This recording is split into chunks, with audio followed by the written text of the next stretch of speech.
and how to achieve all your dreams. Keep moving forward. When it's back with Nahaja Black is sponsored by Atlantis Paradise Island, the Ministry of Health, BTC, Fidelity Bank Bahamas, JS Johnson, Cable Bahamas, Rev Christmas, and Baja Retreat and Spa.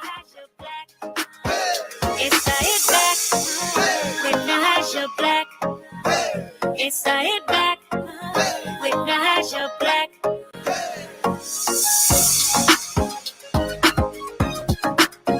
Good afternoon, Bahamas, and welcome to the Hit Back. I'm your host, Nahaja Black. It is a beautiful day here in the 242. It's Monday, y'all. I hope you're doing well, taking care of yourself, living your best life today. We got a lot of news for you today. We've experienced 2 downgrades.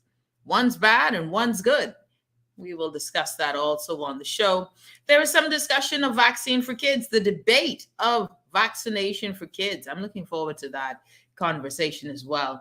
And I've got my good friend Ca Newry joining me at this 4 o'clock hour throughout the rest of the show. Then Dr. Chris Curry will be joining us at 5 o'clock today. So we are going to have a nice, robust conversation on a Monday. We got a lot to talk about, a lot to tap into. But before we get started with that, this is a special month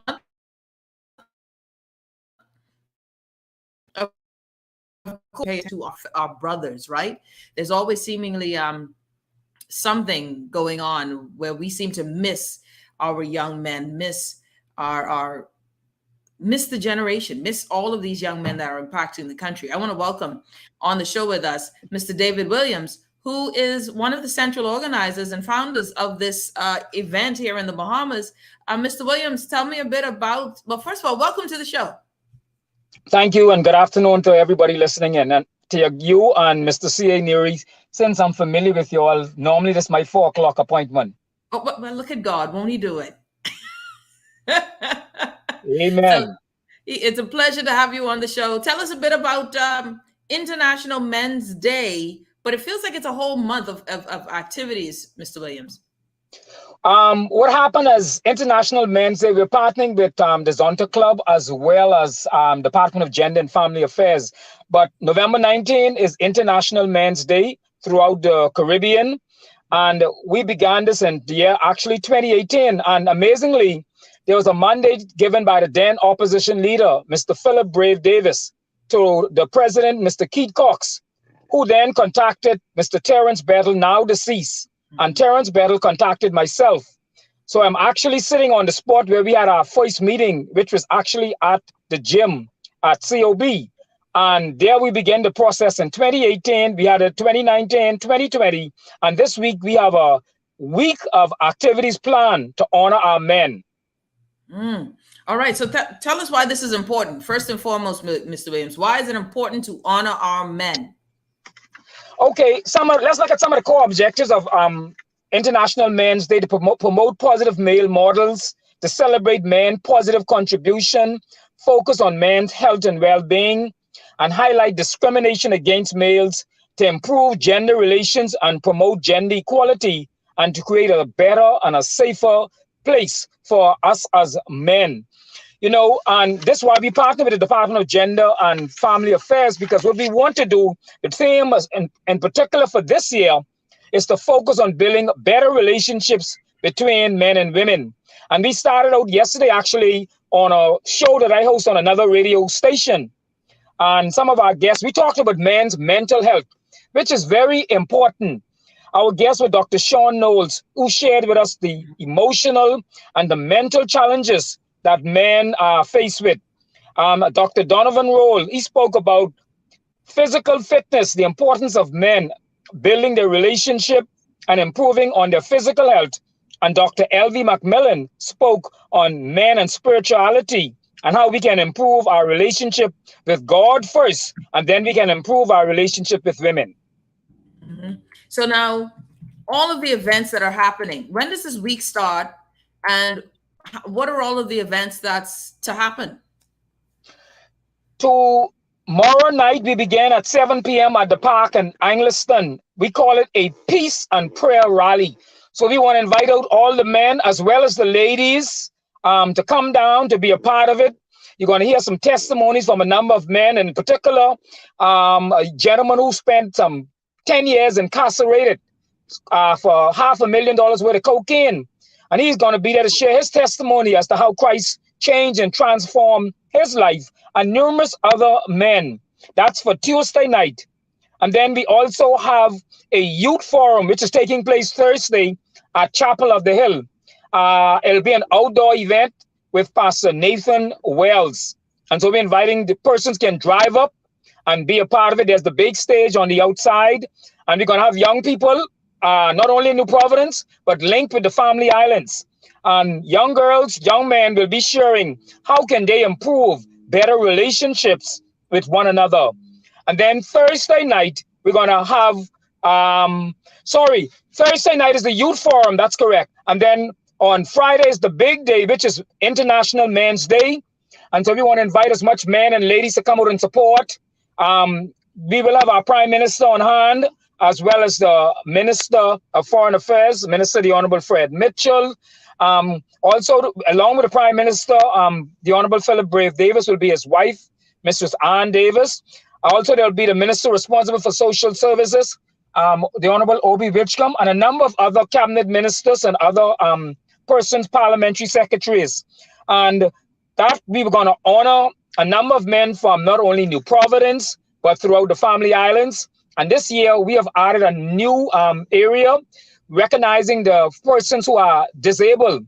And so we have a young man there. I think it's, I don't remember his first name, he's Akash.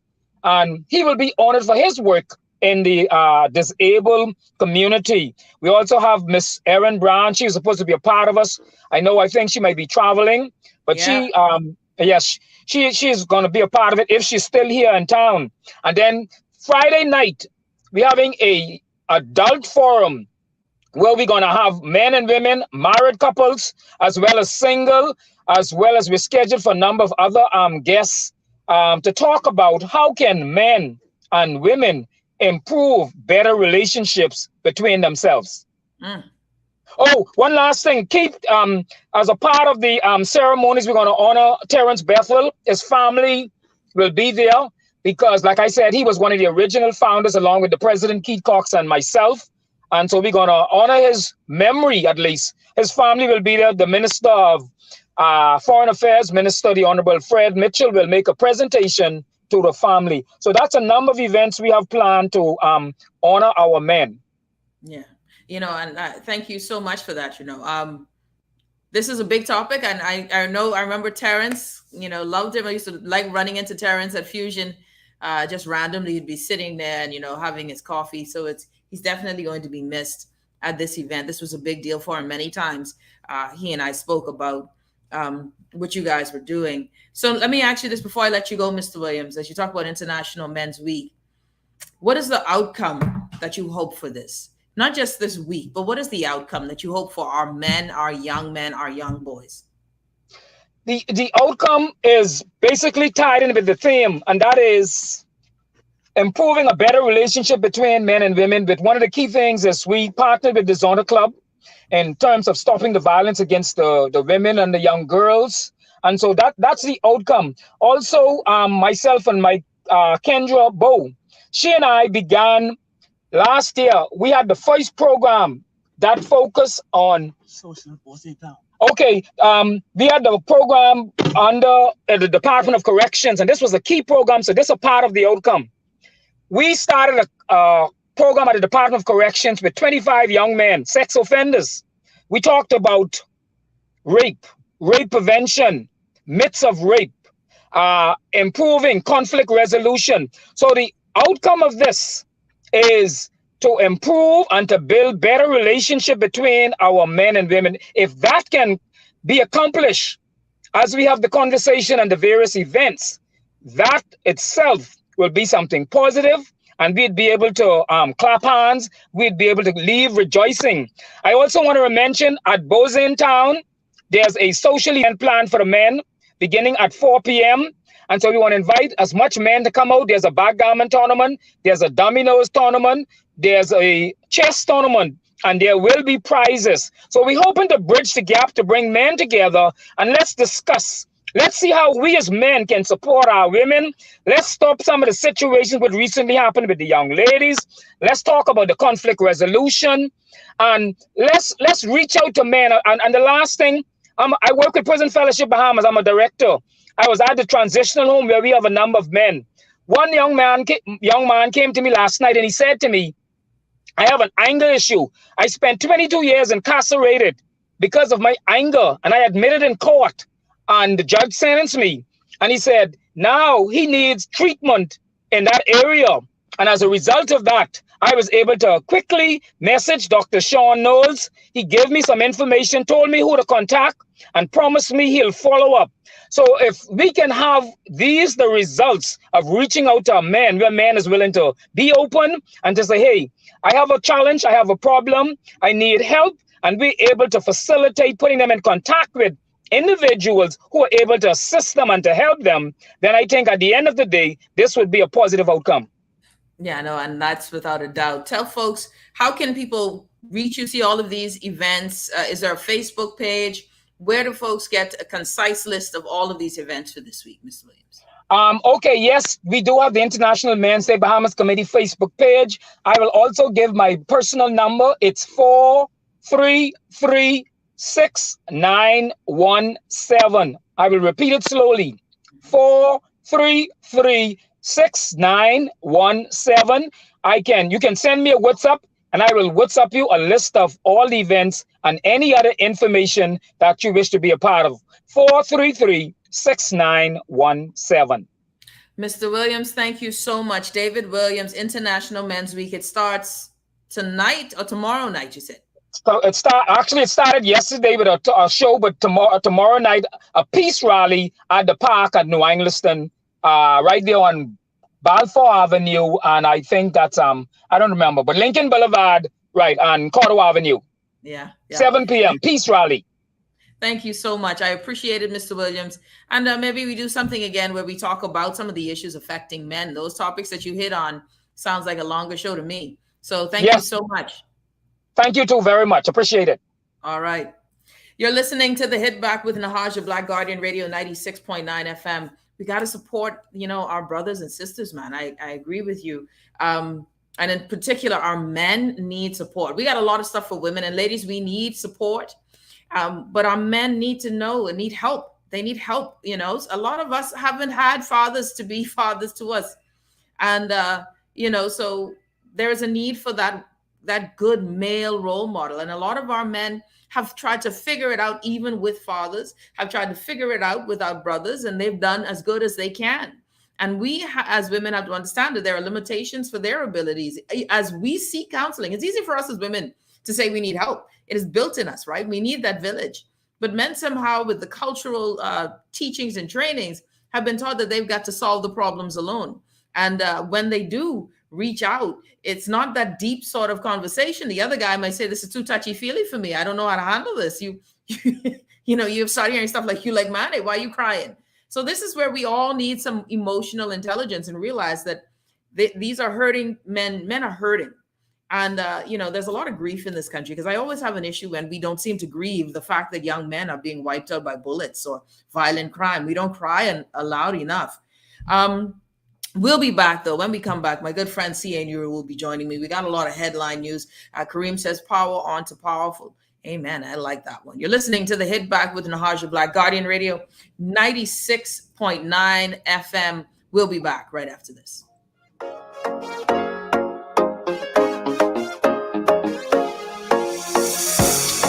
Ben, why are you so nervous about getting the COVID-19 vaccine?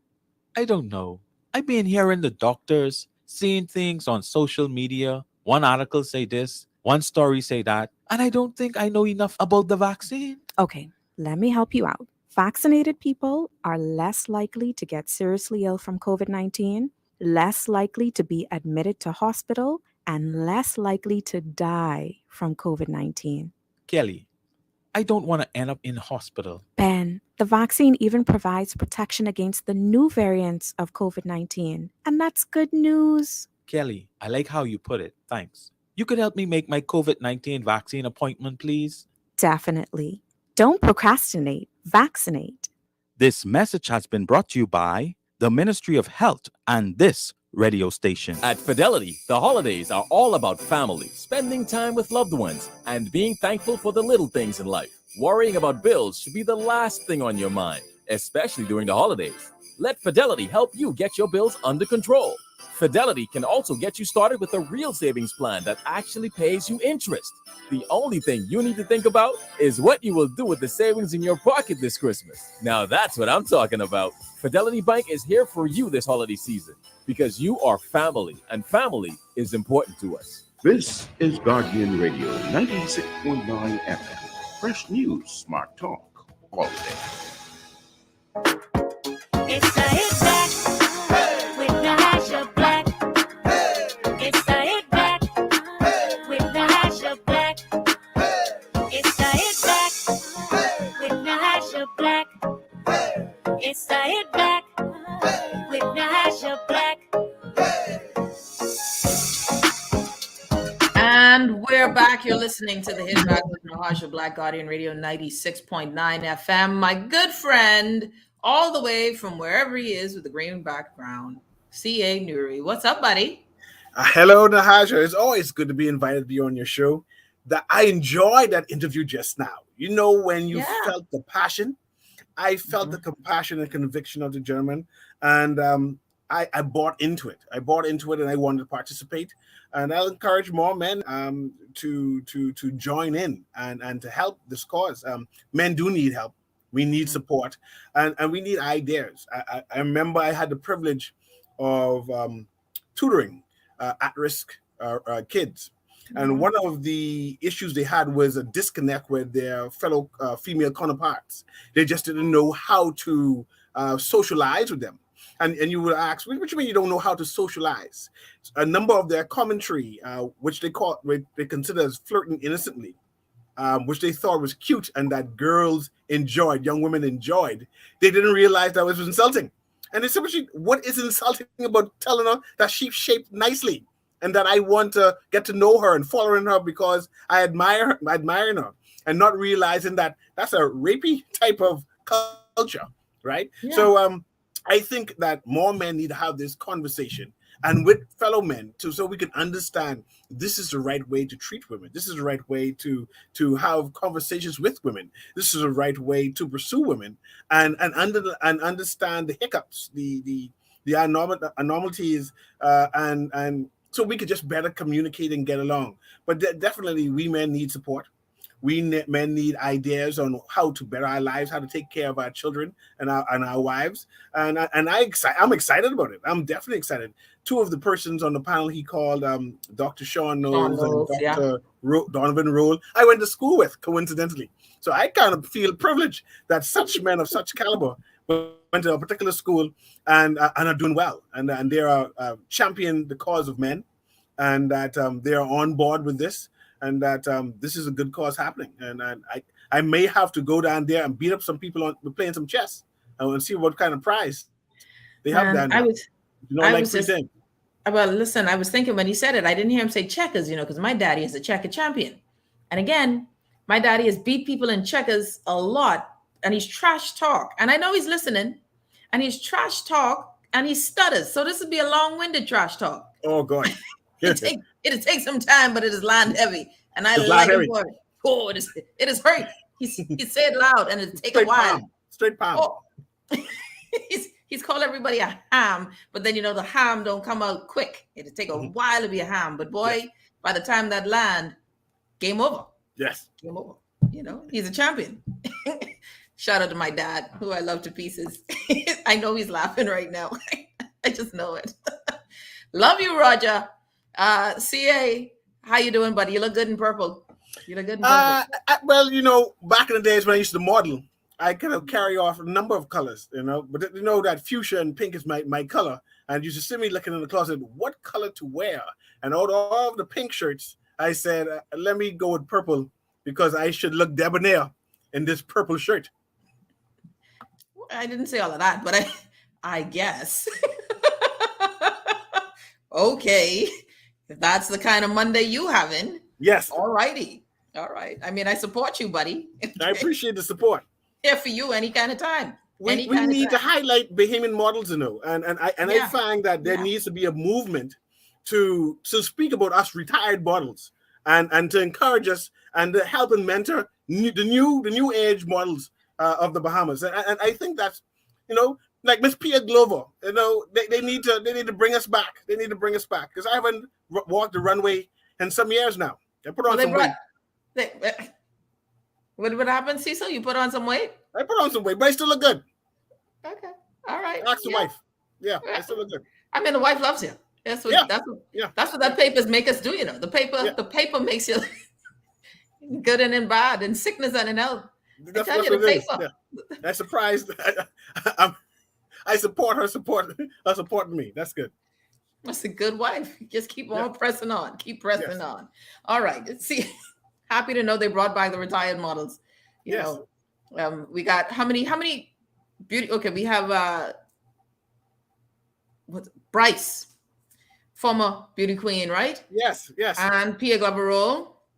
So beauty queens rock, right? Nicole, listen to these people extra. Purple is royalty. Y'all don't give Cecil no ideas.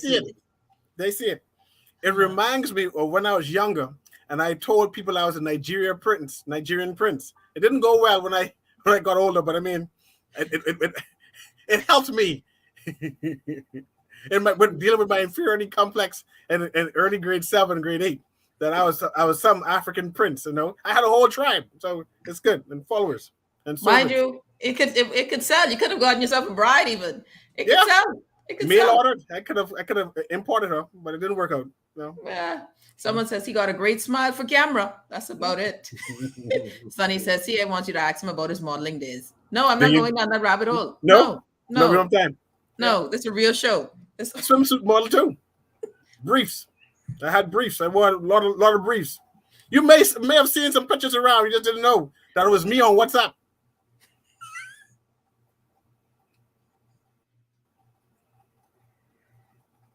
And it's a beautiful day, everybody. It's just briefs, Cecil.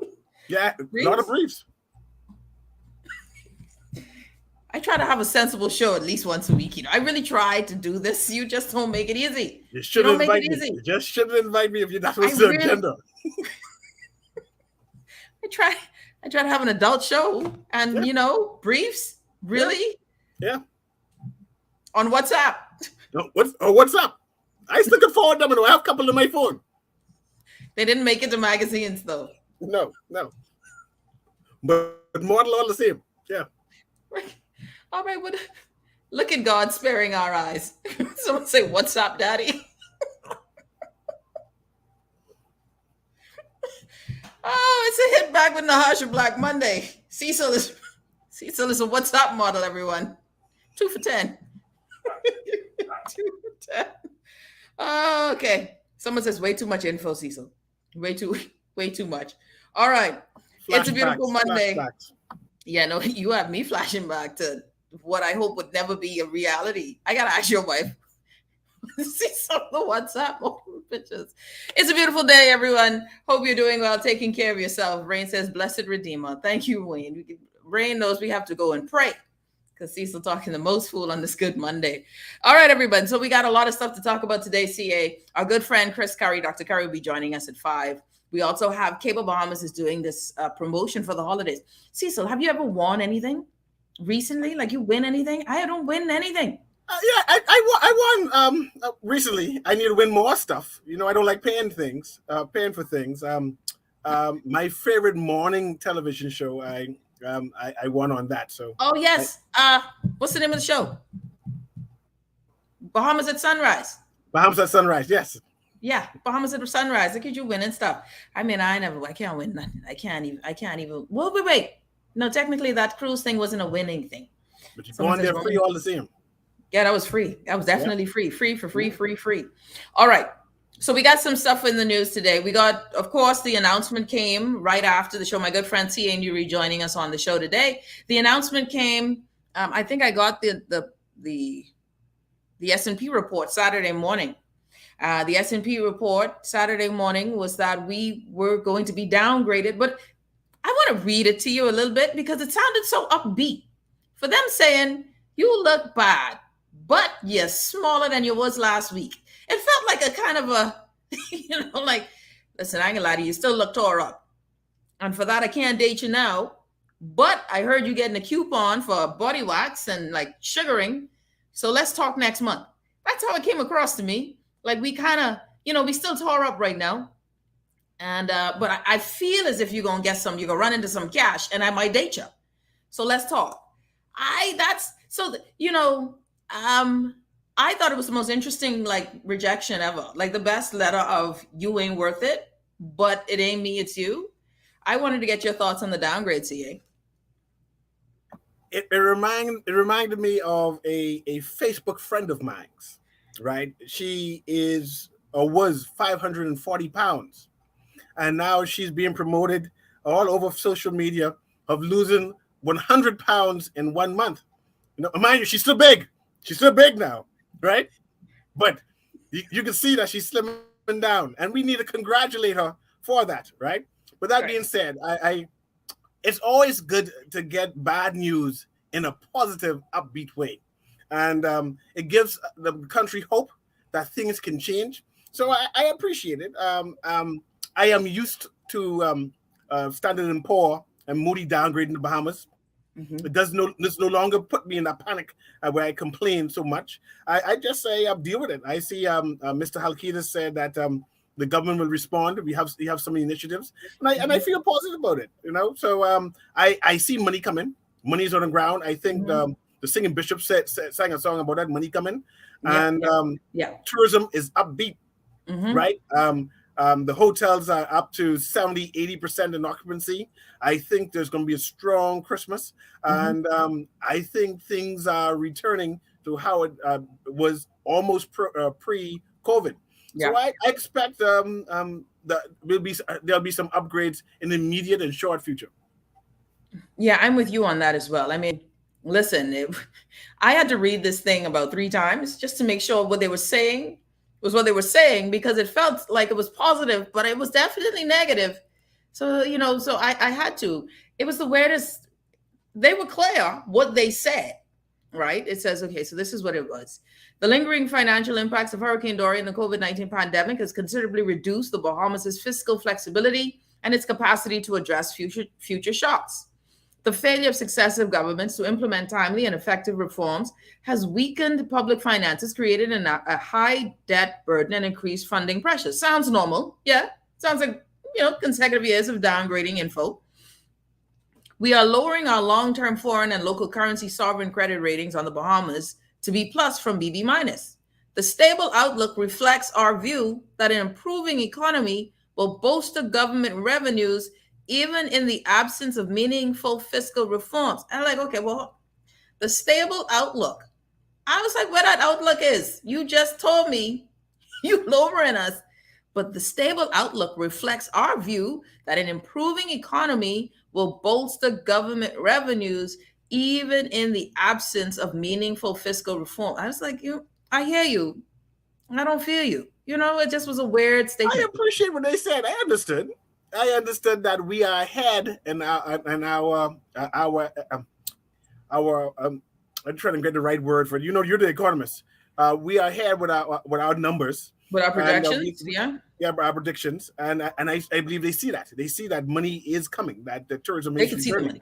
But the truth is, there hasn't been any reforms. You spoke to Mr. Halkidas in terms of what are the goals, the mandate of the government in terms of increasing productivity and the economy, and that I listened to the interview, and I wasn't comfortable. I was not comfortable. Yeah. It's a lot of wait and see type response. That's what I heard, and stuff where he was saying, I'm excited about, and I'm like, okay, I hear that. I'm excited with you. I'm feeling like I should go into this rabbit hole. I'm excited. Whatever you're excited about, I'm excited with you. But what are we excited about? Because right now, I need all of this excitement to manifest into something real, right? Because this is where we are in country. Where we are in country is we need this government to be successful. That's it. I think this report echoes that same sentiment that we see it improving, but it's not based because of you. You're not doing it at all. No meaningful fiscal reforms. It's damning, it's damning on the prior administration that did fiscal reforms. And this S&P is saying it was not meaningful. What? That's hurtful, all of that. That's I don't know if you heard, but I'm hurt because I thought all of that we did with the fiscal, what was it? The fiscal something act. I mean, responsibility, that thing. Yeah. And then they say, the stable outlook reflects our view that an improving economy will bolster government revenues, even in the absence of meaningful fiscal reforms. And you're sitting here like, well, that whole time, nothing meaningful? That was hurtful. I walked away very hurt by that. And yeah. So here we go. It is what it is at this point. I don't. Hopefully, I mean, how many more alphabets in the S&P downturn? Like, how much more do we go? Because, we're moving to B plus from BB minus. So I guess you could go to A, like A plus. Like we could go all the way there. It's a lot. I think it's B plus plus, then A minus minus. Yeah, it's like batteries. We're getting different battery sizes. Yeah, it's a whole other kettle of fish. We're gonna take a quick break. When we come back, CA, I don't know if you've been tuning in, but now we are having FNM leadership conventions. I thought that was interesting. Plus, that was one downgrade, but there was another positive downgrade. What's a positive downgrade? Where we are no longer, we'll talk about that when we come back. You're listening to The Hit Back with Nahaja Black, Guardian Radio 96.9 FM. We'll be back right after this.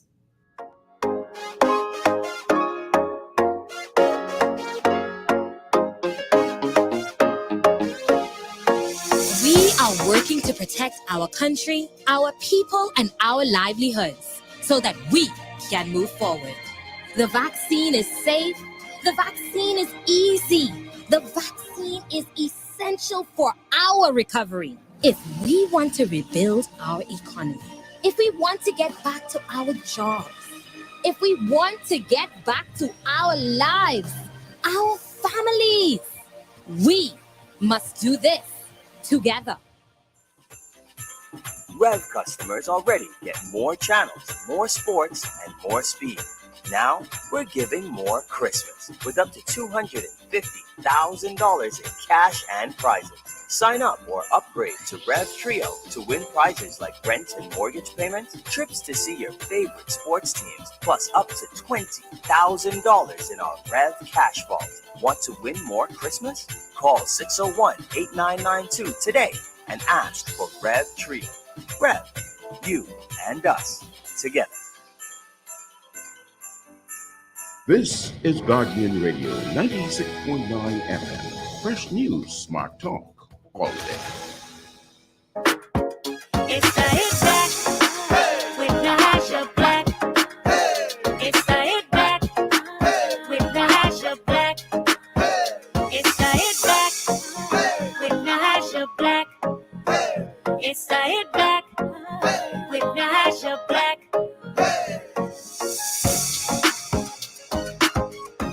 And it's a beautiful day. You're listening to The Hit Back with Nahaja Black, Guardian Radio 96.9 FM. My good friend, CA Newry, joining me on the show today. It's Monday, y'all, so we got headlines today talking about various topics and conversations. CA broke the news that he was a male model back in the day, and it was always WhatsApp. So I don't know how far back in the day, because WhatsApp ain't as old as he is, but nonetheless, maybe it was a message. I even had an entire season named after me. Something like Gnap, some kind of fruit. I used to model there. Yeah. It was the Gnap. Like Gilly season, mangoes. No, I digress. It wasn't mango. It wasn't mango. Let's move on. It's like grape, grape season, something like that. I forget the business a while back. It was definitely a while back, my boy. Definitely it was a while back. back. Yep. Acorn season. Anyways, so we had a positive downgrade though. I don't know. Yeah, I know you catch that late. We had a positive downgrade though, which was the downgrading from a level 4 to a level 3 in the travel advisory, which was a big deal. We say nothing wrong with dreaming. What are you? I thought that was great news, but that was announced at the press. I think the press statement, or the press secretary, the national press conference, whatever it was, and the chief medical officer, Pro Macmillan, mentioned it at the press conference there at the office of the prime minister. And the great news is now that means that we can get our groups back.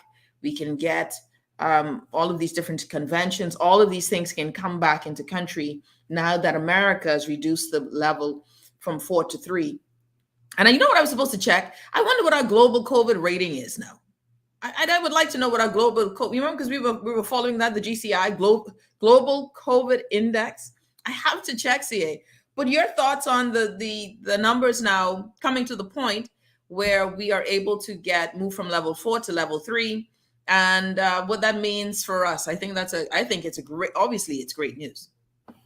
And you know, I'm one of those type of persons who celebrate any good news, and this was good news. The level 4 was concerning, right? It hampered tourism, right? Even though we had some good numbers.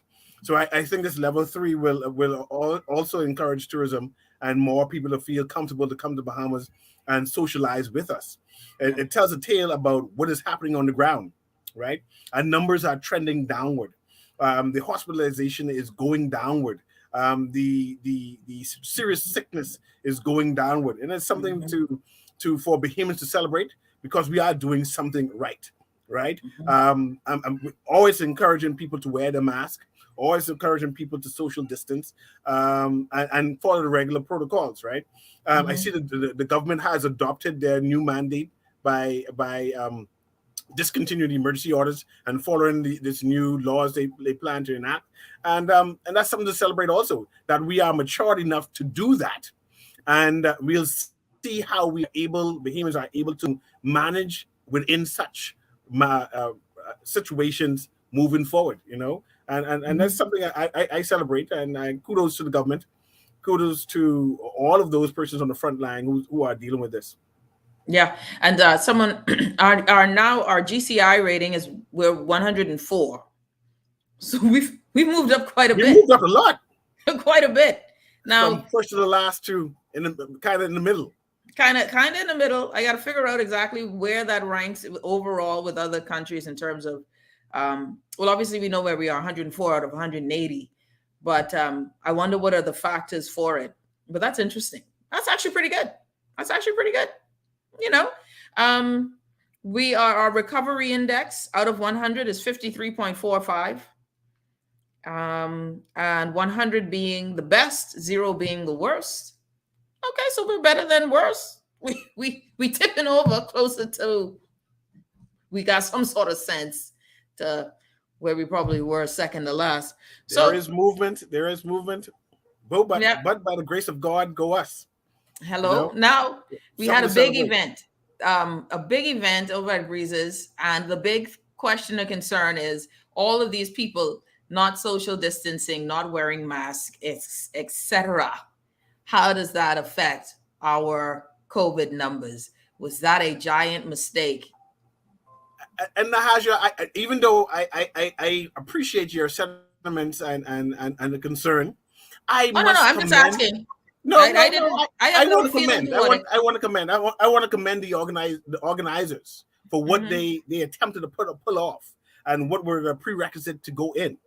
First, everybody who attended had to have the COVID vaccine. Let me just say this. Hold on. Before you even go any further, I knew of the event long before it was to happen. I was told of the protocols long before it was to happen. I was told about all of the mitigation efforts and etc. And I figured that it would be, at least based on what was said to me, it sounded well thought out, considering all of the COVID rules and concerns. So I thought it was well thought out in terms of their testing and how they were rigorous with testing, vaccinations, etc. So, and persons who went there seemed quite happy. Now we will see if those things panned out. But I'm to the place, CA, just for the note, where we have to figure out how to still live, do business with COVID being in the world. And that shouldn't, we're a destination space and place. And if we're being told to vaccinate, then we should be able to. If you're telling the world that we need to vaccinate, vaccination is the only way to get back to business, then then we should get back to business if people are vaccinated. If you're saying then we shouldn't get back to business, even though we are vaccinated, then stop the vaccinations. It's not working. So we got to pick our poison, right? And so that is where my only thing is, at some point you have to rely or trust on the vaccines to do what you tell us that they're going to do, or else they're not doing what you told us they were able to do. And that's my thing. And we have to get back to some level of business. And so based on what I knew were the parameters, they did a good, I honestly, I didn't realize the concert was this weekend. That was way down the road. Now your thoughts. No, I just want to commend them. I like I said, everybody was vaccinated. They had to do COVID test to enter, right? So they had a number of protocols. So I appreciate that. That being said, sporting events are returning, right? Yeah. My daughter swims, right? And they are asking for the swimmers to be vaccinated, and the volunteers and the coaches, and I thought it was kind of asking or mandating. Mandating is a better word. Mandating is a better word. That's what I saw. It was a mandate. And I'm still a little concerned about asking children or mandating children to be vaccinated, right? But it is what it is. I think that the entire process is kind of costly, and when I say kind of costly, because of COVID and the expenses, the price has increased, right? It has increased by basically 100%, right? Swimming is expensive. They're also demanding that you take COVID test before you come in on the ground. Even if you're vaccinated. Even if you're basically I just want to voice it out, just so the persons who out there hear me, that perhaps I have a little concern, and I appreciate you allowing me to say that. Yes, you need to take a rapid COVID test and be vaccinated beforehand, plus the increase of price. But like I say, I understand what they're doing. They're trying to create a safe environment for our kids and for those persons participating. Just that it will be a more expensive event for sporting in the Bahamas moving forward if this is the mandate. Because government has mandated inside their rules that everyone who is going to be participating in sports be vaccinated. But the vaccinated plus the persons in stands, that's a lot to me. I don't think they thought because if you're not mandating it anywhere else, you didn't, are you mandating it for every event? I'm trying to figure out how this logic is. How does it work with sports, especially for those outdoor sports? And they need to consider the parents. I'm sorry. I say especially for outdoor sports. If you're outdoor sports, and I think sports in general need to be measured differently. What is good for swimming may not be good for softball or basketball, because that's more interactive, right? And I think it may be heavy-handed, even though, like I said, I understand what they're doing. But there needs to be more discussion with parents moving forward, so you don't disenfranchise a number of kids who sports is important too. Because, like I said, it has become a financial burden now. To being a part of swimming is a burden by itself. But swimming is not cheap. These extra costs is something to consider. So you have to be vaccinated. You have to take a test. Take the test before, even though you're vaccinated. Let me give you a typical rundown. Right? Let me give you a typical rundown. Usually, a child would pay $5 to register to swim. Then it'll be a $3 fee per event. It changed now to $10 to register to swim and $5 per event, right? Okay. And then you add on the antigen test on top of that, which only lasts for a week, and you can swim every week. So there's something to have conversations about, and I'm hoping that the league, the federation, discusses with parents that we were all on board and how continue to have our kids participate. Yeah, no, that my question is too. We know that kids and athletes tend to, because of the quality of their immune system, they tend to vibe better. So why are we mandating that kids get vaccinated when there has been less testing and less time with even the vaccines for children? We got some challenges with adults taking vaccines. Now you're talking about mandating children to take vaccines to be a part of sports. Athletes are healthier, hopefully, right? I would hope, since you're an athlete. Why then are you putting something in the system where they're more likely, not the vaccine itself, but where COVID is more likely or less likely to affect them like it would other people and their children who would get lesser of an effect. However, we have seen in this Delta variant, children having more adverse effects from COVID-19. And so I understand where, and every parent makes the decision if they want to get their kids vaccinated or not. But I don't like the idea of mandating vaccines in particular for children, and for athletes. Again, and I have an issue with that. And I think that we need to hear more from about this. Why that particular group? If any group, that ain't the group. I'm telling you, as a woman who took the vaccine, a lot of us sisters can tell you that things went awry after taking the vaccine. Now, mind you, I ain't catch COVID yet, since, I feel pretty good. I ain't gonna lie to you. Nothing else has gone wrong. I'm feeling pretty good.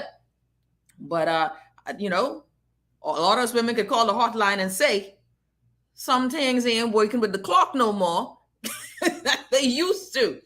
So I'm always concerned, listen, but what about the kids? And I think that there's more there, and there should be no mandate for our children to be vaccinated. Period, bar none. I just have an issue with that. Don't mess with my children. I'll take it, but I know about them children. Now I know, CA, you don't have a problem necessarily with kids, with the vaccine, and I don't have a problem with that. I'll take it, but I don't know, boy. I don't know. And especially for kids under 11, because remember, swimming starts from 4, 5, right? And you're now mandating that these 4, 5, 6, 7, 8-year-olds take the antigen test to compete, and the constant every week doing that. So it's something I'm a little concerned about, uneasy. That's the right word. I'm uneasy about. But like I said, I'm prepared to have the tough discussion, and I'm hoping that they welcome feedback and that they're able to consider suggestions from the parents. Yeah, no, and then vaccinated plus got to take a test every week. Jesus, what's the purpose of the vaccine, man? You're killing me here. You're killing me. I have a question. My question. Crazy. Yeah, my question is, when does it end? Like, when does it end? Like, what is the metric that it ends? Because let's say the entire world gets the shot, but now you're saying that we need boosters too.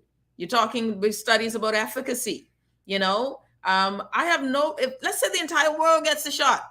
Do we stop taking the shots then? Do we stop wearing masks? When does it end?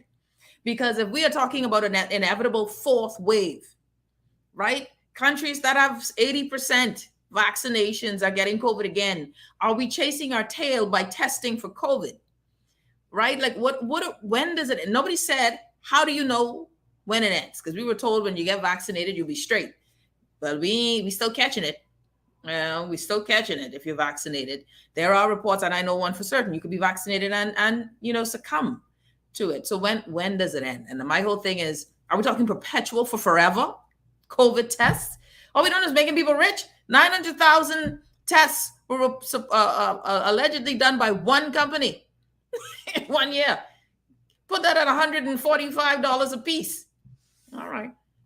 And perhaps we should have considered the phrase "the new normal," and we thought of something flippantly for right then. And perhaps when you talk about longevity, the new normal means forever. This is the new us. Yeah, we'll be wearing masks. And remember, persons in Japan have been wearing masks for decades, right? For whatever reason, because they dealt with the SARS and for whatever decisions they decided to wear a mask. Perhaps this is us now, our new normal moving forward. Listen, man, I know I can't live in this dystopian era of the new world, right? Like at some point, we are going to have to trust and treatment. That's it. Treatment should be the focus. I agree, Siobhan. Treatment should be the focus. All of this madness about continuously talking about just this vaccine, keep going. All of this is nonsense to me, because now it's beginning to look like we are really doing this to keep folks, making some serious dollars. When are we going to talk about treatment issues? I don't have a problem. I do believe that personally, I like AstraZeneca better than the other ones. Personally, I like that one. I ain't too keen on J&J. But I would stick with that type. I ain't too keen on them other set, but that's just me, a personal vibe, right? I told my mommy, I told my daddy, y'all get that AZ1. I know, but them other set, get AZ. But all I'm saying is at some point, we gotta start looking at it. I tell you, I don't know why they ain't really emotions about treatment. Anyways, we're going to take a quick break. When we come back, it's 5 o'clock. We'll have the news, Dr. Chris Curry, and some information on Cable's big gig. We'll be back right after this. I was going to say something else, but it ain't make no sense. We'll be back after this.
This is Guardian Radio 96.9 FM, Nassau, Bahamas.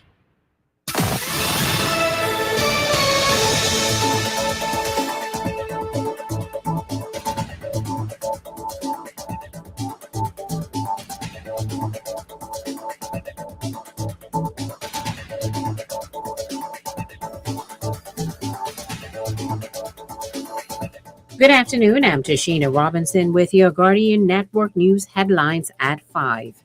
Here's what's topping the news at this hour. Residents who have fallen behind in their water bills can breathe a sigh of relief. Executive Chairman of the Water and Sewage Corporation, Sylvanus Petty, said there will be no disconnection exercises and chalked up talks of disconnections to political mischief. He is, however, encouraging Bahamians who have the money to pay up. The former Minnis administration placed a freeze on disconnections amid massive job loss and health concerns due to the COVID-19 pandemic. An audit of the National Sports Authority has revealed that some contracts were awarded without cabinet and board approval and positions were filled for unadvertised jobs. The 31-page audit covered the period July 1st, 2018 to January 31st, 2021. It was conducted by the Auditor General's Office. It's touted as a way to stay on the cutting edge of business, from investment opportunities to digital technology. Cable Bahamas Business Solutions will host a one-day webinar tomorrow on strategies for business growth. The Think Beyond series was launched by the internet provider during the pandemic as a way to help businesses survive and thrive during the toughest of times. Simply go to Cable Bahamas Business Solutions profile on LinkedIn.com to register for the forum. And the Bahamas has received $1 million worth of personal protective equipment from the Canadian government. The donation was announced during a courtesy call paid by Canadian High Commissioner, Her Excellency Emina Tudakovic, to Minister of Health and Wellness, Dr. Michael Darville. The donation was facilitated by the Pan American Health Organization, PAHO. The supplies include isolation gowns, nursing caps, and shoe covers for healthcare workers, particularly those in the Family Islands. And with that, we wrap up your headline news at this hour. I'm Tashina Robinson. Thanks for tuning in. Stay tuned. AP News is up next. Tired of banks forcing you to use technology to bank the way they want you to? Your convenience is important. So no matter what your banking needs, Commonwealth Bank's friendly staff are always available in branch for that personal one-on-one service. But when you choose technology, our online and mobile banking app offers you state-of-the-art functionality. The choice is yours. Commonwealth Bank. Bank the way you want.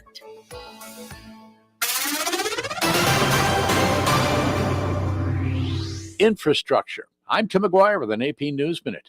President Biden signs a $1 trillion bipartisan infrastructure bill. Let's remember this day. Let's remember we can't come together. Most of all, let's remember what we've got done for the American people when we do come together. The president says it will deliver jobs, clean water, high-speed internet, and a clean energy future.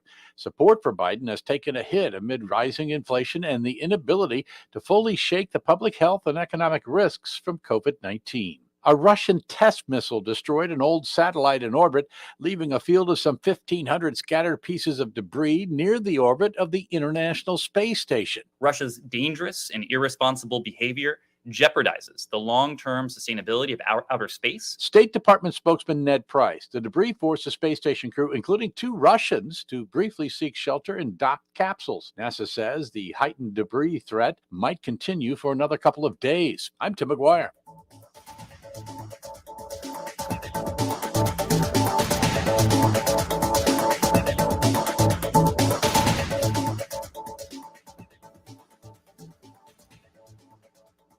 This is Guardian Radio 96.9 FM. Fresh news, smart talk, all day. It's the Hit Back with Nahaja Black. It's the Hit Back with Nahaja Black. It's the Hit Back with Nahaja Black. It's the Hit Back with Nahaja Black.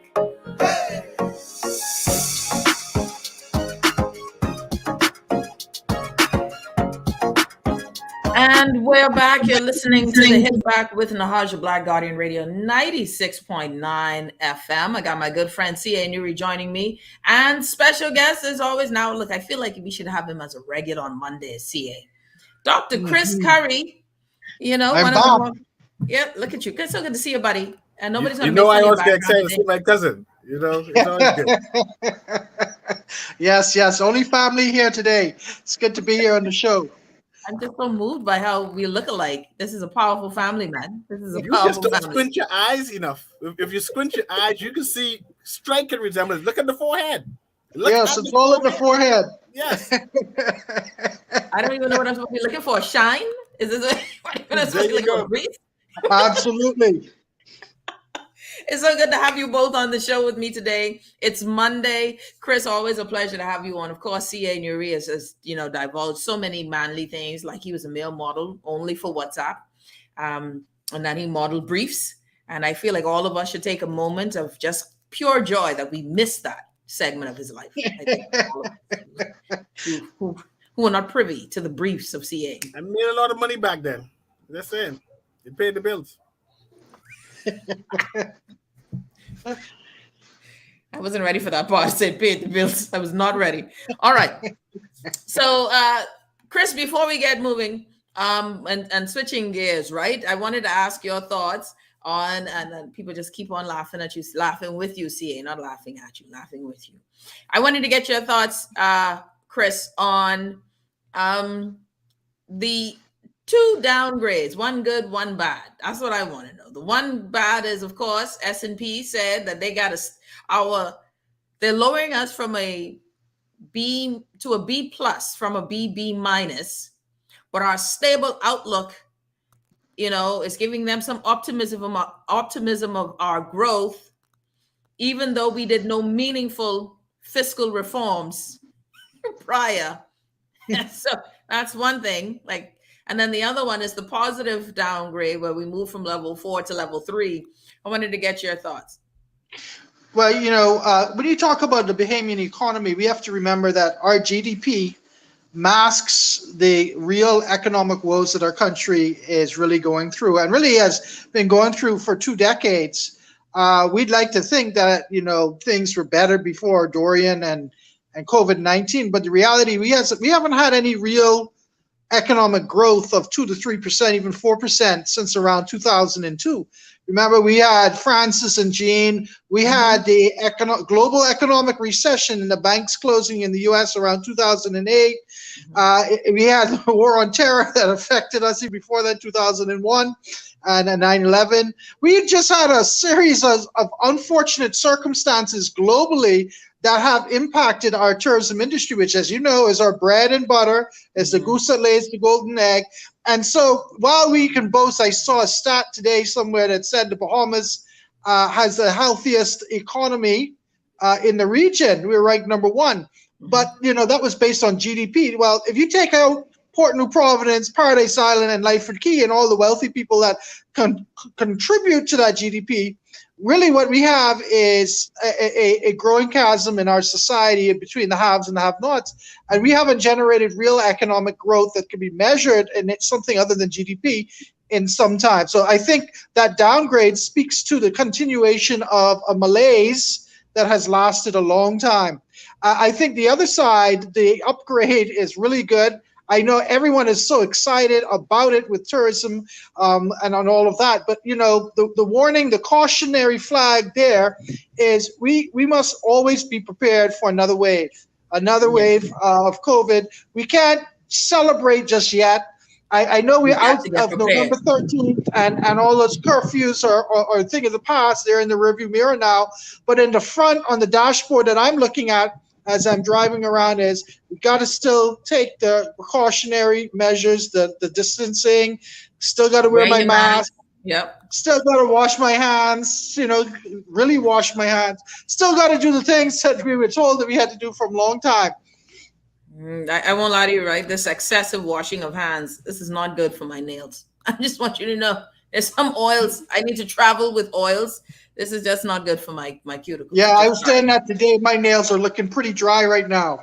I had to buy special nail oil just to keep the cuticles and the nails happy. But we digress. Dr. Chris Curry, CA Newry, joining us. So something else that has been going on over the weekend, guys, I wanted to get your thoughts on it. So, we still have to take caution. She's right on that. So the weekend, as you all know, things have been heating up, but not heating up. But they're moving forward with the FNM's leadership race, right? And I enjoyed. Well, of course, Michael Pintard came out of the gate. He did not do a letter. Michael Pintard said, no, letter? Who writes? I am an orator. I will speak to the people. Yes, I will have a socially distanced convention with my folks, and they will applaud this grand announcement. Yeah? I like Michael Pintard, and I thought he was a little nervous. You can tell he was a little nervous. I don't know, part of it was like, this is my story. I felt like he needed to have some more cadence with it, like a bus or ride on. Like he needed a poem to throw in there. But it's been a while. I give him room. But Hiram Lewis this weekend, y'all. Even Kwesi Smith this weekend. But I liked Hiram Lewis's one. I felt the Bahamianese in him. And Chris, I felt that you would have loved the way he kept his dialect strong. Oh, yes. The code switching is very important. Yeah, I like it. Hold on. Let's play it. No matter what you hear through the grapevine, I'm in it for the long haul, and I am in it to win it. 2 weeks before Free National Movement members cast their vote at the party's November 27th convention, Central Grand Bahama Member of Parliament Hiram Lewis promised to ensure that meritorious council members are more respected and involved in the party's decisions if he is elected as leader. Tonight I ask more from those who have already given so much. Begging on you again. Your party still needs you. As we work to get the FNM back on track, now more than ever, we need your wisdom of those who have already run this race. We salute and thank every one of you for the yeoman's work. We appreciate you and follow in your footsteps. Moving forward, we must ensure that we respect the wisdoms of our FNCM and other freedom fighters. Lewis, who served as Minister of Youth, Sports and Culture in the Minnis administration, was one of the few FNM cabinet ministers to reclaim their seat in Parliament. Fellow FNM MPs Michael Pintard and Kwesi Thompson are also hoping to lead the party after the upcoming convention. Following a tough loss, Lewis urged party members to soberly and seriously consider the type of leadership they need at this critical time in the FNM. As leader, he pledged to ensure more women to offer themselves for leadership positions. Whatever we have to do to make it less burdensome to get involved, we will do. Whatever it takes to make them feel safe and, of course, more respected, we will do. After all women have done for us in this party and this country, it's the least we can do for them. I implore women, especially our great women of the Women's Association, to join the Hiram movement. Together, we will build a more balanced organization. The Central Grand Bahama MP added that for far too long, FNM foot soldiers have felt ignored, overlooked, and taken for granted despite attending party events, walking the streets during campaigns, and defending their party. He vowed to change that by ensuring that all members feel included, from the party volunteers to elected officials. Whether you are volunteer canvassing with a candidate, an election poll worker, a national party officer, a candidate, or a member of parliament, you have a role to play in getting our party back on track. You have a stake in this fight, and I'm offering myself for leadership to ensure you have your say. Allow me to lead the charge in rebuilding this great free national movement. Prostate. I thought it was powerful. Yeah. Oh, it was good. Oh, yeah. Y'all didn't feel that? I felt that I was bored out of my mind. I ain't glad you was there. I feel the same. I'm glad that you finally confessed that you were bored out of your mind. I was bored out of my mind. That was pretty dry. But he needed a DJ. He needed a DJ. He needed a DJ so that every time he paused, you could hear something. Something. It was boring. He needs to be on a rally stage. Yes. Yeah. No, that was. But one must commend him that that's a beautiful sign. And if I was voting on Sang alone, he'll be ahead. He had the Valley do that, not the Saxons. It wouldn't have been taken. Juxtaposed against our current Prime Minister's recent speeches in Glasgow and New York, Ireland is a long way to go before you can come up to brave speeches. That sounded dry like bread. I mean, I'm sorry, but there wasn't any oomph to it. He was reading his speech. You could see he was reading from his notes, man. Yeah. Brave get up there and speaking for 5 minutes with not a single look at his paper. But don't worry, he's not a teleprompter life. And that could be improved upon, because we all know that both our current Prime Minister, Davis, and our former Prime Minister, Minnis, had issues communicating. They have improved tremendously. Brave Davis has improved tremendous. Can I just say? You can actually listen to them. You can listen to them, right? I'm still shook.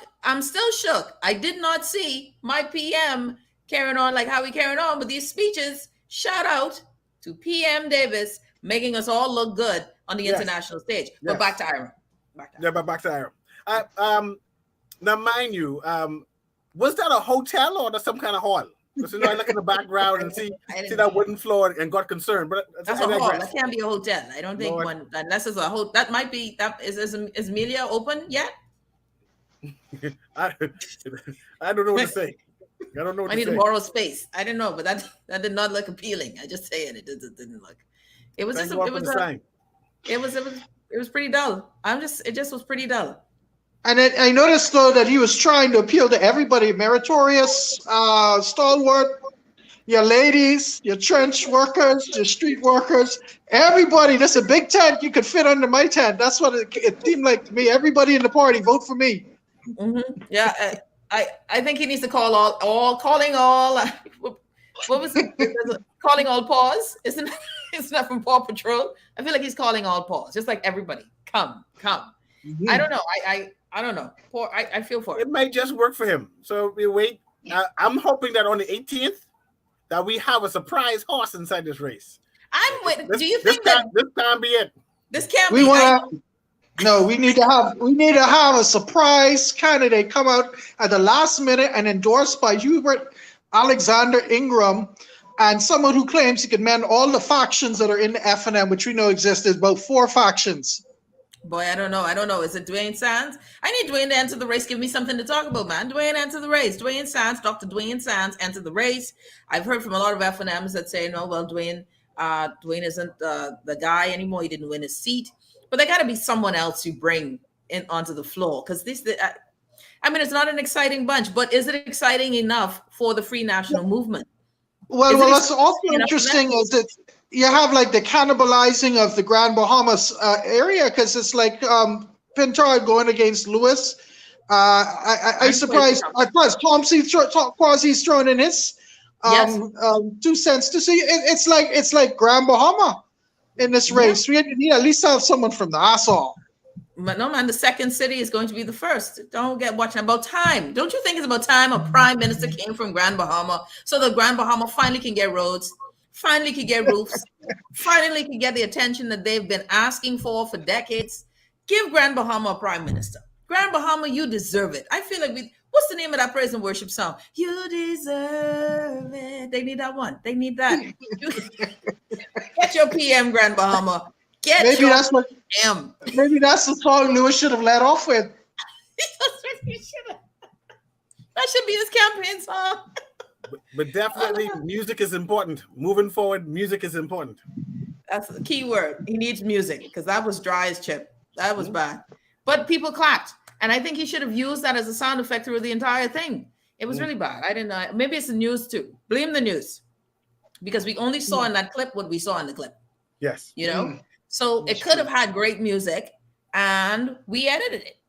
Right? But it was good. I mean, it was good enough. I wonder if the party is excited. I'm not getting it from many FNMs. That's what I'm not hearing. I need to hear from this meritorious people and to see what is it that they want in a leader. Where do they see the FNM? I see Dr. Curry mentioned the 5 factions of the FNM. Who are these 5 factions? What are they saying? What are they looking for? What are they prepared to support? You know, and that conversation isn't happening. These conversations are very silo-ish, right? Where the leaders are talking, but not the membership. It should be about the membership and the membership demanding a particular type of leader and then see what comes out from that. But right now, it's top going downward instead of bottom going up. And the FNM needs to consider that moving forward. What is it that they want to see? And how would they make that national appeal that where they'll galvanate Bahamians in general to re-support the party? Yeah, and I think it's one of the things that parties miss when they're voting on their leader is just getting a litmus test of who is best to corral the masses, right? Like, consider this. At the beginning part, this is my thoughts here. Y'all tell me your thoughts on this. At the beginning part of a party, especially if you lost the way you lost, the way the previous PLP administration had lost, and now this FNM administration, the previous FNM administration had lost. You take your time, reorganize, self-evaluate, gather yourself, determine who you are, where you want to go from there. But they need a leader, right? So do you wait for your leadership to find its space, determine who that leader is, and then determine your culture, or determine your culture and pick your leader best to lead you out of that space? And I think they put the cart before the horse, because I don't know if they figured out where they went wrong, have had their mea culpa, had they come to Jesus moment as a party. I think the only thing they've walked away with, it was Minnis's fault. We got rid of Minnis. So anyone else is better than Dr. Minnis. I don't think the last FNM convention, people were all involved, right? I think the general public, right? Because we were all entrenched. Loretta Butler Turner is taking on, Dr. Minnis. This one is like, okay. I don't know. I don't feel anything to it. I don't think they're testing us to see where we lie on this. Chris? Yeah, I was saying, you can't create a vision out of negation. Like, what they're basically saying is we're a better party simply because we got rid of Minnis. But that's not enough. It's just like how we think about Bahamian national identity. We say, well, we ain't Jamaican, we ain't Cuban, and we definitely ain't Haitian. So that's what makes a Bahamian. That's it. So and that's extremely problematic. So we're doing the same. The FNM is saying, well, we got rid of Minnesota, we must be okay. But it's not. You have to replace something negative with something positive. So what is the vision? What is the positive outlook that you have for the country moving forward? And then find a leader who's charismatic on the one hand, but also intelligent on the other. You have to blend the two. You can't have someone who's so brilliant that he can't relate to people, or so relatable but doesn't have any brilliance. You have to have a mix of both.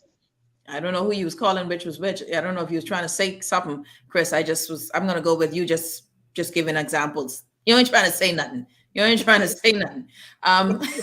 Someone said, if we have a PM from Freeport, we can finally get hurricane dodging recognized as an Olympic sport. I am so optimistic. We're going to take a quick break. When we come back, More with the hit back. You're listening to the hit back with Nahaja Black. I even forgot about my show name just now with that joke. We'll be back right after this.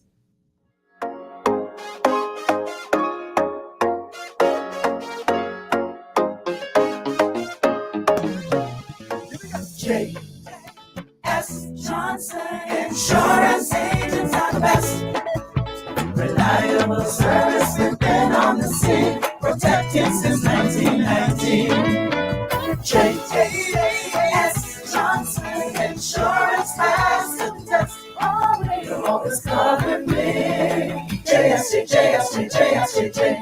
Johnson Insurance, peace of mind. With BTC Business's new smart solutions powered by super fast, reliable broadband, you'll feel like there are more versions of you working for you. From website design, development, and digital marketing to promote your business, 24/7 business class support to cloud solutions, security, and more. Multiply your growth today.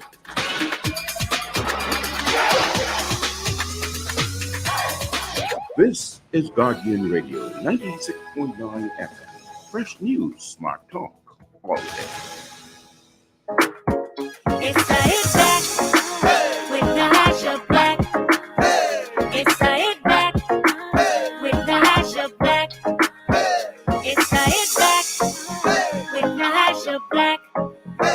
It's the hit back with Nahaja Black.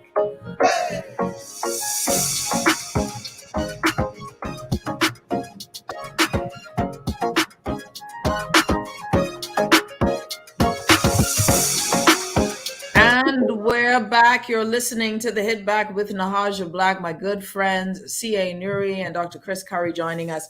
Okay, so someone sent a text and they said, y'all stop, you don't know the inner conversations because you are not members of the party. So how do you know how the communication is flowing? Okay, then keep it like that way. They can come for my vote again, and I can remind them, I ain't a part of that party. I voted for you. Keep it that way. Keep it that way. They take behavior for good.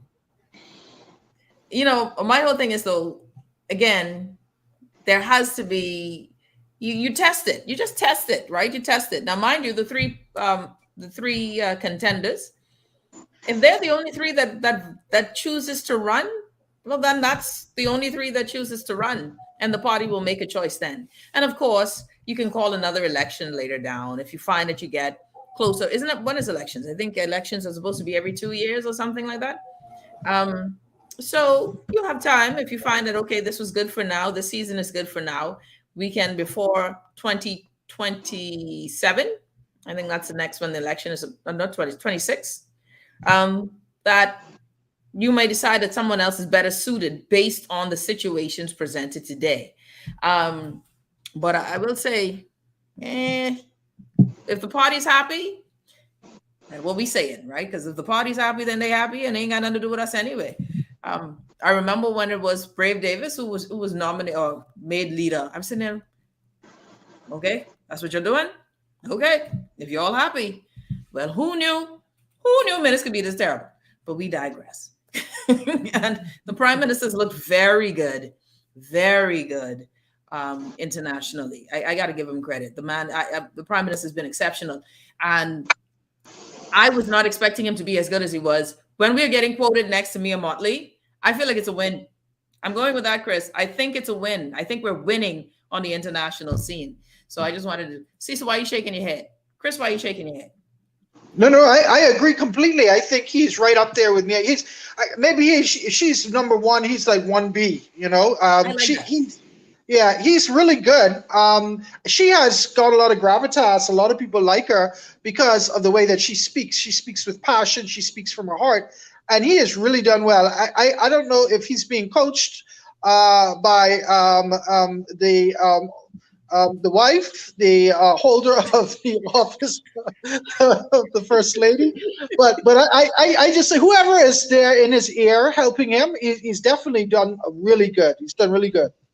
Yeah. All right, guys. So then let's switch gears to this now. There is this discussion, and there was something on the news, and I noticed a response from folks who were watching it, right? And the responses were interesting. And I kind of shared some of their responses.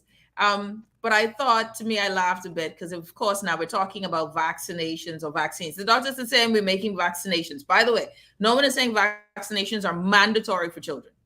But there is a discussion now that the vaccines are available, Pfizer, for the ages from 5 and up. So there's a 5 to 11, and then there's 12 and up, I think it is. And folks the responses were interesting, to say the least. I wondered, and I want to play the clip for you guys, right? Because I thought it was quite interesting. And I see my guest from Cable Bahamas joining me. So actually, let me do this real quick with Cable Bahamas. Let's take a quick break. When we come back, I want to come back, take this interview with Cable Bahamas, and then I want to ask you guys about the vaccine story. So let's take this quick break. Ali, you're listening to the Hit Back with Nahaja Black, Guardian Radio 96.9 FM. We'll be back right after. Rejuvenate, refresh, treat yourself. Immerse yourself in total comfort. Pamper yourself. After all, you're worth it. Relax. Rid yourself of all life stresses. At Baja Retreat Anti-Aging Spa, you will find everything you need to enhance your body and spirit. Call today at 323-6711 and begin your journey to serenity at Baja Retreat Anti-Aging Spa. We are working to protect our country, our people, and our livelihoods so that we can move forward. The vaccine is safe. The vaccine is easy. The vaccine is essential for our recovery. If we want to rebuild our economy, if we want to get back to our jobs, if we want to get back to our lives, our families, we must do this together. This is Guardian Radio 96.9 FM. Fresh news, smart talk, all day.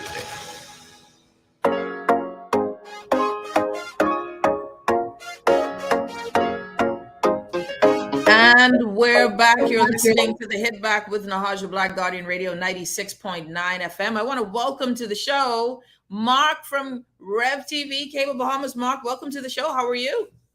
Hi, Nahaja. I'm great. Great being here. What is it that they say in the radio land? Long time listener, first time caller. Oh, yeah. Oh, I like that too. I like you, Mark. We're going to be best friends. That's the only line you need to say on the show. And then all of a sudden, we're cousins. I'll tell you that now. Welcome to the family. Yeah, man. Thank you so much for having me. Man, it's a pleasure to have you on the show. So, Mark, now I heard you guys, as per usual, Cable Bahamas, Rev TV, you guys are always doing these big, exciting events. And Christmas is my favorite time of the year. And I ain't gonna bring up the fact that I never win nothing, even though I got all kind of cable wares, but we ain't gonna bring that up no more. What is going on, Mark? Simple stuff, man. Nahaja, if you want to win, just come out to some of our pop-ups, follow us on social media and come out to some of our pop-ups, and you have a chance to win lots of prizes. We just had a pop-up last Saturday and somebody walked away with $500 in cash. So there are always opportunities for you to win stuff. Just follow us on social media and turn up where we're having the pop-ups. I'm going on my phone right now after the break. Right now after the break. So technically right now. Mark, so what's going on, man? I like pop-ups. $500 someone walked away from. Tell us about what you guys are, what you're doing, and what you have planned for this upcoming holiday season. Well, Rev has always been the leader in communications here in the Bahamas, and we have a lot of stuff planned for the upcoming holiday season. I work on the product development side of the game, and my job, I'm tasked with developing new and exciting products for our customers. We just came off of this, the pandemic. The curfew's finally been lifted, and we're getting a little bit more freedom just in time for Christmas. But a lot of our customers and a lot of people have been hurting and have been feeling the effect. So, we're just trying to make sure everybody has a feel-good Christmas. And what we're starting out with is we're enhancing our Trio product, which has been our flagship product for about the past 2.5 years, 3 years. and we're enhancing it a little bit more to give customers actually a lot more value for a little bit of money. So that's kind of like the direction that we're taking. And on top of that, we're giving everybody a chance to win. And, you know, while we anticipate and we love that you're our Trio customers, you know, to win, you just have to be a loyal Cable Bahamas customer. You know, we're not really trying to fight it down and have the hard sell this Christmas. You must buy X to win Y. You know, we're making it great for all of our Cable Bahamas customers. No, I love that. That's I love the sound of that, Mark. Okay, so then how does this work for us this Christmas? When does the of course, you know, Trio has been a wonderful product for a long time in providing, and I must say, one thing I can say, when I have a problem and I call, you guys show up. You do show up, and I appreciate that when you do show up. And when you say you're going to come, you come. Now, mind you, I've heard other people have a different story, but I'm just going to act like I'm not special, and that just happens for everyone else. So with that said, what do we have to do? So you said, okay, so you're not going to do a hard sell. When does these giveaways start? Sound like it started already. And what do we actually have to do to get involved? All right, so here's the deal, right? Pay your bills in full, on time, and you get entered to win in our giveaways. Sign up for our Trio product or our new enhanced Trio Plus product, which has a little bit more, actually a lot more stuff on it, and I'd like to talk about that a little bit. Our Trio Plus product, where Trio would include TV, phone, internet, NBA League Pass, NFL Sunday Ticket. We've upped that a little bit more, and we've now increased your internet speed to 100 megabits per second on the Trio platform if you sign up for our Trio Plus.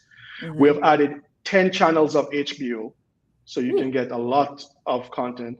HBO Max, of course, is included, where you can get to watch every HBO show that has ever been produced, every season, every single episode, as well as Warner Brothers TV content.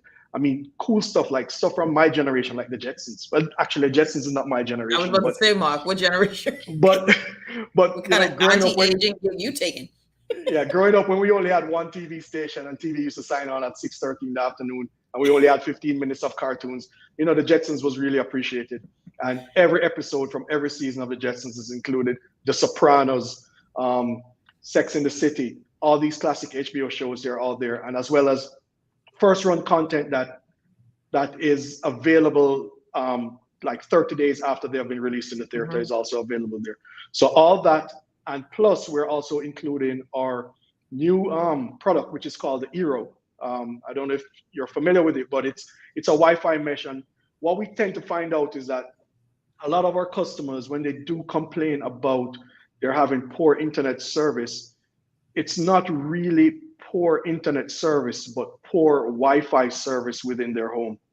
So somebody may have their modem in the front room, and then they're standing on the edge of the bed in the back room with one hand hanging off the fan, trying to get a signal on their Wi-Fi on their cell phone. Right. Well, the Eero Wi-Fi mesh solves that problem.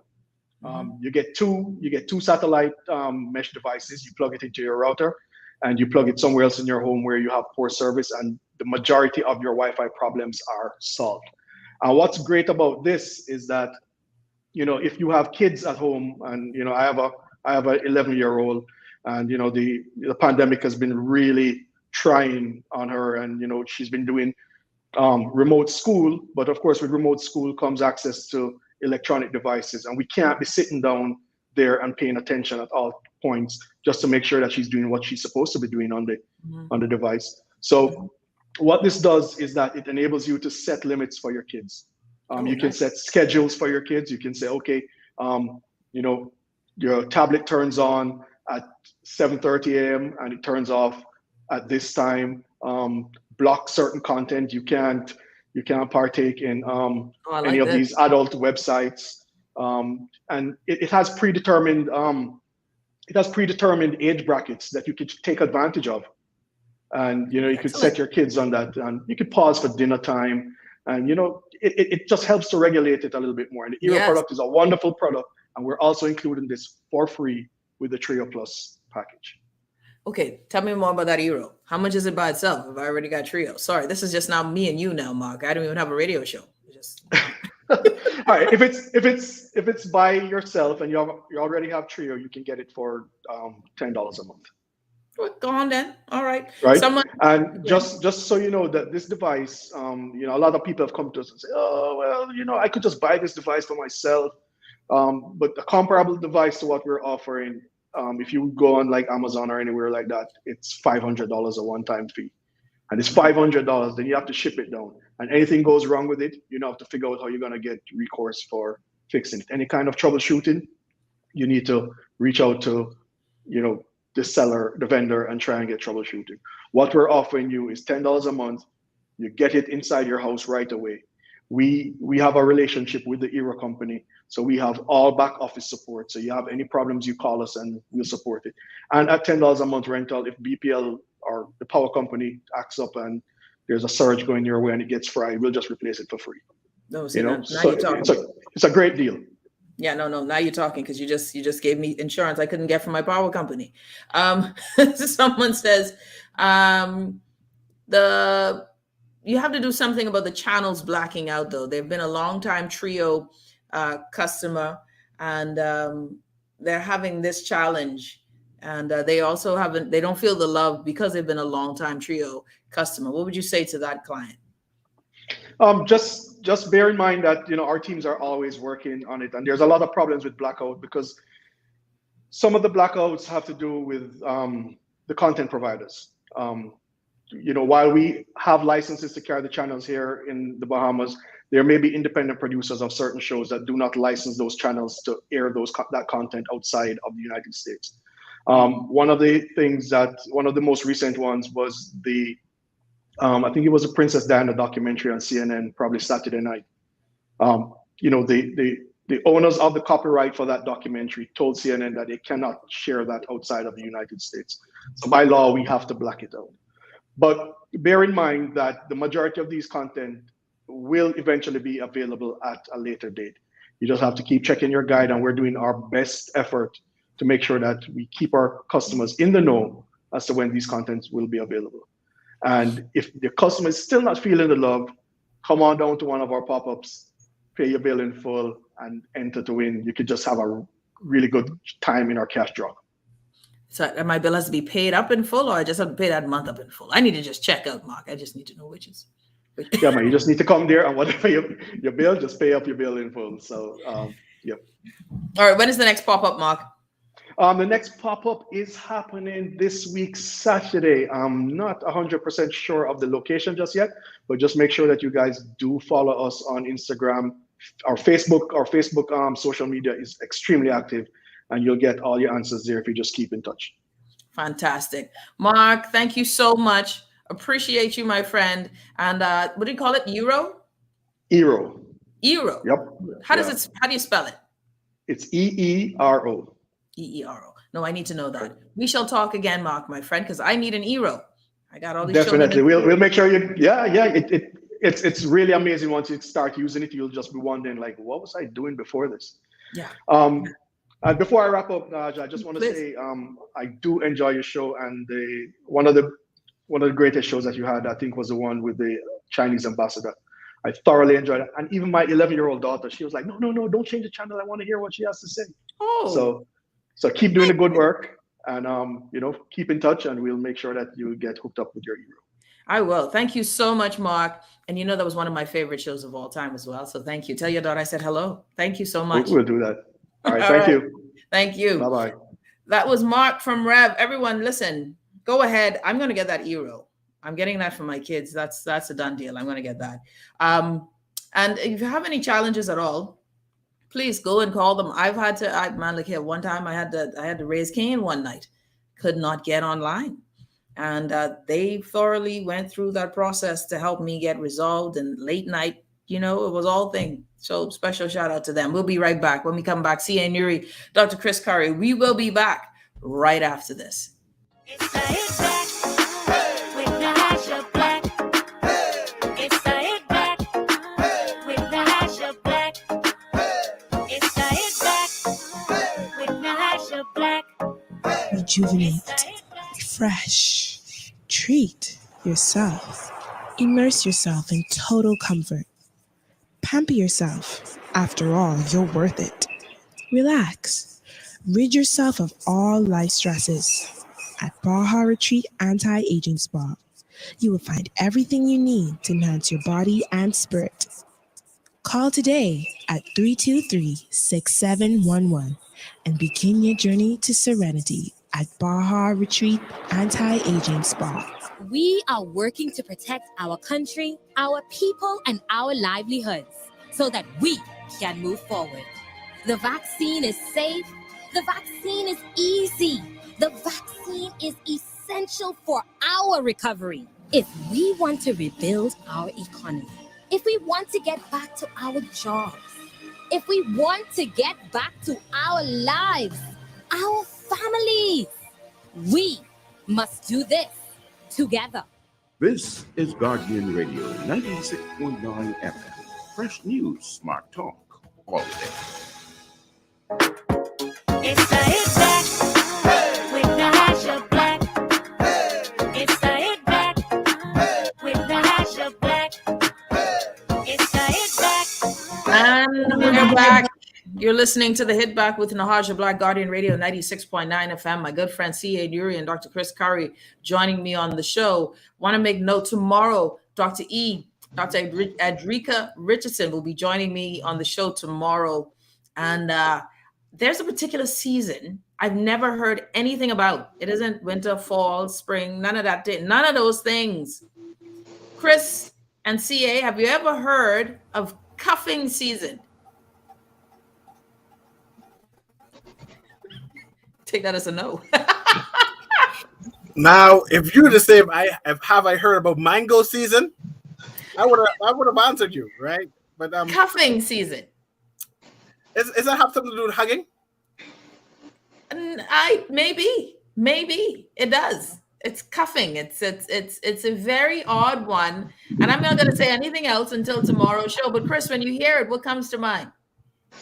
I'm trying to do a deep thought here. I know that your guest is a psychologist, so it has to be something to do with an adolescent mental issue. I don't know. Is it what happens before people go on shopping sprees as a result of Black Friday? I don't know. I'm totally guessing. My God, you are far off. You were just it has something to do with hugging. It's like when it get cold. Who's further off, me or CA? Who's further off? You were definitely further off. You were going through stuff. you had people in jail with mental health diseases. I was probably not. So it's gonna be an interesting one tomorrow. So tune in tomorrow. Cuffing season with Dr. Edrika Richardson. We had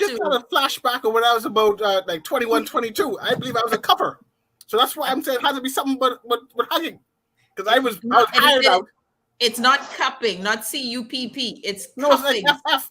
Cuffing. Yeah. I remember people was rent me out to hug them. You know? So I think. So were you a big model then or a skinny model? Because skinny models don't get paid to hug. But see, I don't want to brag. When I was younger, I was big all over.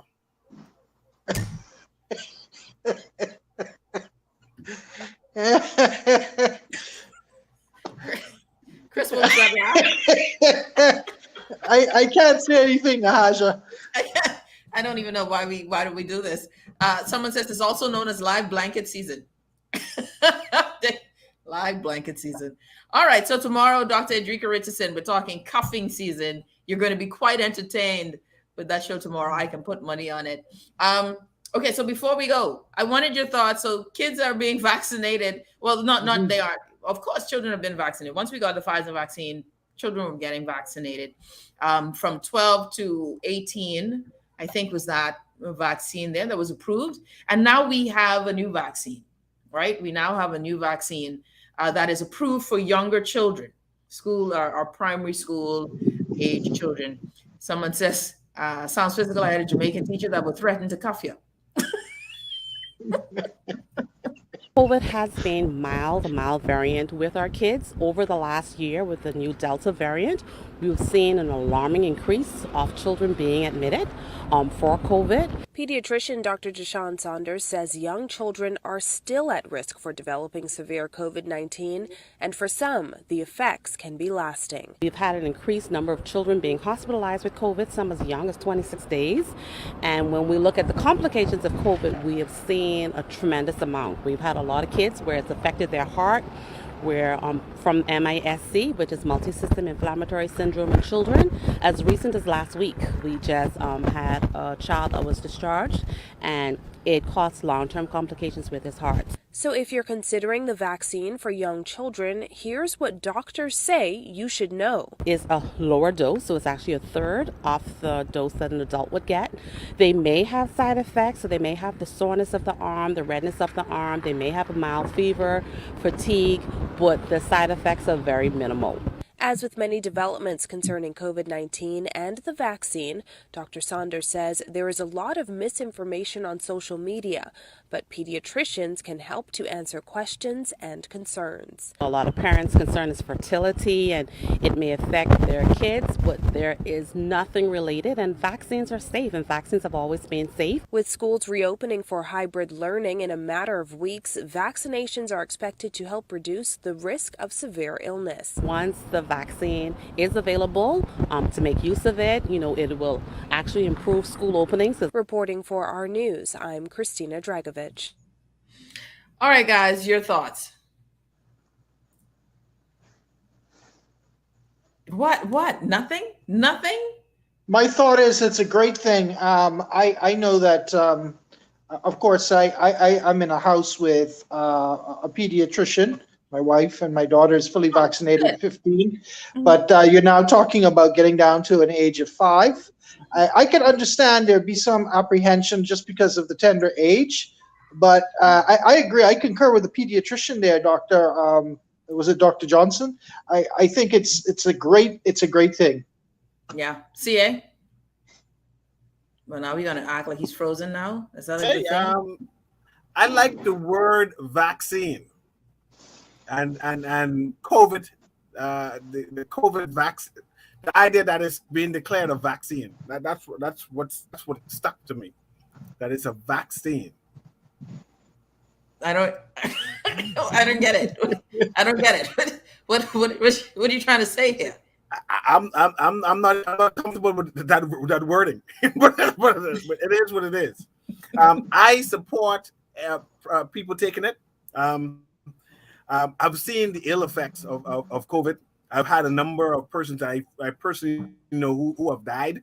I don't want anyone to go through that. I've seen people who could not breathe and going to the hospital and being in the halls, and I can't handle that anymore. And whatever risk we need to take, I'm prepared to take it to make sure things don't go through that. I think too, we know that the Ministry of Education and the Minister, Glenys Hanna Martin, has been saying that there's been a huge problem with students who are supposed to be learning virtually but haven't been showing up. I think the Director of Education, Dr. Taylor, was saying up to 30% of students aren't attending virtual learning. So, I mean, anytime that we could find a way to have a catalyst for getting people back to schools, whether that be the vaccination or maybe eventually the pill. I see that's being developed already and tested in some countries. That would be a huge game breaker. But we definitely need to get back to face-to-face schooling. And I think the introduction of vaccines for children from age 5 and up is going to help. Yeah, I think there will be parents who will go ahead and have their kids vaccinated, and there will be others who will question and pause. And I won't lie to you, I'm going to pause for a minute. And we're going to see how it goes. It plays out just for me. And I like AZ though. I'm an AstraZeneca chick. I like AstraZeneca. Apparently we ain't got much in the fridge, so I don't know. And they don't have anything for kids, so that's very vexing. But we digress. We'll see how it goes out. The good thing is it's not mandated, only for sports. So if your children are athletes, apparently they're fragile. You have to take that shot. I don't even understand that. I want to understand, Chris. Help me make that make sense, Chris. If you're an athlete, you need to get vaccinated. Break that down. I know you got this. I have a hard time understanding that because I come from a long history of non-athletes in my family. So I can't relate to that shit. CA, I know you're an athlete. Help us out. You said you were big in all areas when you were younger. Yes, Help us understand this. But I don't exercise anymore, because I was disciplined when I was young, and it turned over to this elderly age. So, but athletes need to be vaccinated. That's what they say, and that's what it is. And I see that it's one of the protocols that the government has instituted. It's not necessarily the Athletics Association. The government has made it mandatory that these persons who are participating in sports must be vaccinated for COVID. Yeah, that one follow suit. Yeah, and everyone who supports, everyone who comes in studio, all the coaches, that it is seemingly mandated that they do so. I question all of that. I question all of it. I try to figure the rationale behind it. What was the rationale behind it? Because there are other places what are sketchy. What would Kyrie Irving say about this as an athlete? He said the world is flat. He said definitely said the world is flat. He's a flat earther, right? Kyrie would say there's 5G antennas coming right now in the sea. Kyrie's messed. He's messed up. The dude's crazy. We don't have that level of energy to be that crazy. I tell you that right now. Someone says I have an athletic type in my family, which is strange for my gene pool. Makita is funny. I like her. All right, guys. So all of that said, that one was interesting for me. And I think that, that will be a debate with families. But again, that's not mandated. They're not mandating that this happens with your children at school. They haven't mandated anything, apparently, other than sports, which is the oddest thing. I still don't understand that one. I wonder if they copied and pasted this thingum, we tend to copy and paste documents, right? I mean, who has time to really write legislation? We just borrow some, and then we might leave some parts and we didn't see. That might be it. But I don't know. Someone says athletes sweating, but is that how we get COVID, from sweat? What do we consider an athlete? Is a golfer an athlete? Just asking for a friend. That's called walking, but I understand. A golfer is considered an athlete. No, that's walking. I mean, have you seen Tiger? He's lost his back. It's a sport. Okay, y'all stop hating. Golfing is a sport. But Nahaja, before you go, I know that I try to be as data driven as possible. I would love to know the numbers for the public school system of how many kids thus far have taken advantage of this vaccination before school has opened up.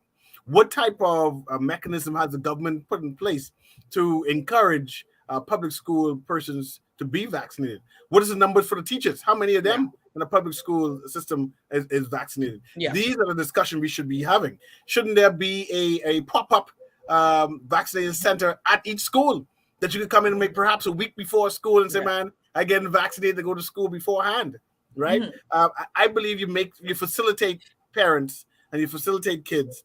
And knowing that we have a number of kids and parents in particular who are concerned, there needs to be a greater effort in convincing them, providing the information for them, and instead of just having it out there and say, okay, I give you it, and now it's up to you to take it.